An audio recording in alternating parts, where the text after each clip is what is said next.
আসসালামু আলাইকুম বন্ধুরা, স্বাগতম আপনাকে আমাদের আজকের এপিসোডে। আজকের ভিডিওতে জানিয়ে দেব জান্নাতের সার্টিফিকেট প্রাপ্ত সাহাবী ও তার স্ত্রীর গল্প। তো চলুন ভিডিওটি শুরু করা যাক। ভিডিওটি শুরু করার আগে ছোট্ট একটি রিকোয়েস্ট থাকবে, আপনি যদি আমাদের চ্যানেলে নতুন হয়ে থাকেন অবশ্যই চ্যানেলটিকে সাবস্ক্রাইব করবেন।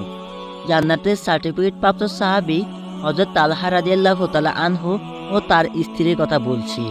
হযরত তালহা রাদিয়াল্লাহু তাআলা আনহু প্রতিদিন নবীজির পেছনে ফজরের নামাজ পড়তেন, কিন্তু নামাজে সালাম ফেরানোর সাথে সাথে তিনি মসজিদ ত্যাগ করে চলে যেতেন।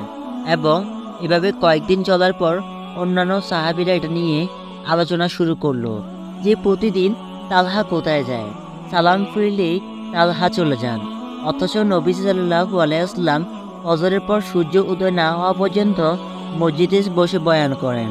অন্যান্য সব সাহাবীরাও রাসূল সাল্লাল্লাহু আলাইহি ওয়াসাল্লামের কাছে বসে থাকেন।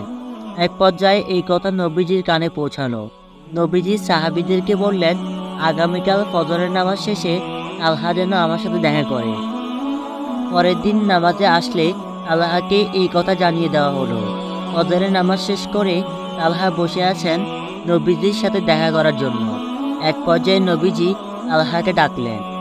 নবীজি অতি মেলাময় কণ্ঠে তালহাকে বললেন, আমি কি তোমাকে কোনো কষ্ট দিয়েছি? আমি কি তোমার কোনো হক নষ্ট করেছি? এই কথা শুনে তালহা রাদিয়াল্লাহু তাআলা আনহু কেঁদে ফেললেন এবং বললেন, ইয়া রাসূলুল্লাহ, আমার জীবন আপনার জন্য উৎসর্গ করছি। আপনি আমাকে কোনো কষ্ট দেননি কিংবা আমার কোনো হক নষ্ট করেননি। নবীজি সাল্লাল্লাহু আলাইহি ওয়াসাল্লাম বললেন, তাহলে তালহা, তুমি প্রতিদিন নামাজ শেষে আমার কাছে না বসে চলে যাও কেন?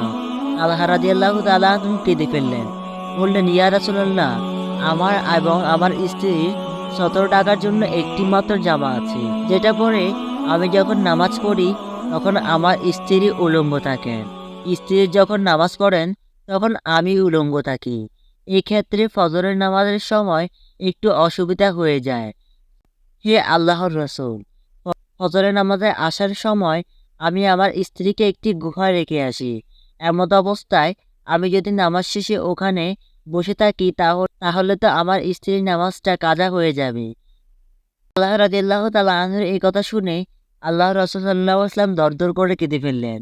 নবীজির দাড়ি বেয়ে বেয়ে চোখের পানি পড়তে শুরু করলো।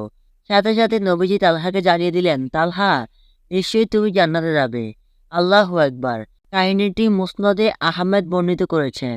একবার চিন্তা করুন তো, আমাদের তো কাপড়ের অভাব নেই, এরপরও নামাজের প্রতি কোনো টানই আমাদের নেই। হে আল্লাহ, আপনি আমাদের সকলকে নামাজ পড়ার তৌফিক দান করুন। জান্নাতের সার্টিফিকেট প্রাপ্ত সাহাবী ও তার স্ত্রীর গল্পটি আপনার কাছে কেমন লাগলো তা জানিয়ে দিন কমেন্ট বক্সে। এবং ভিডিওটি ভালো লাগলে অবশ্যই লাইক দিবেন। তো আজকের মতো বিদায় নিচ্ছি। ভালো থাকবেন। ধন্যবাদ সবাইকে।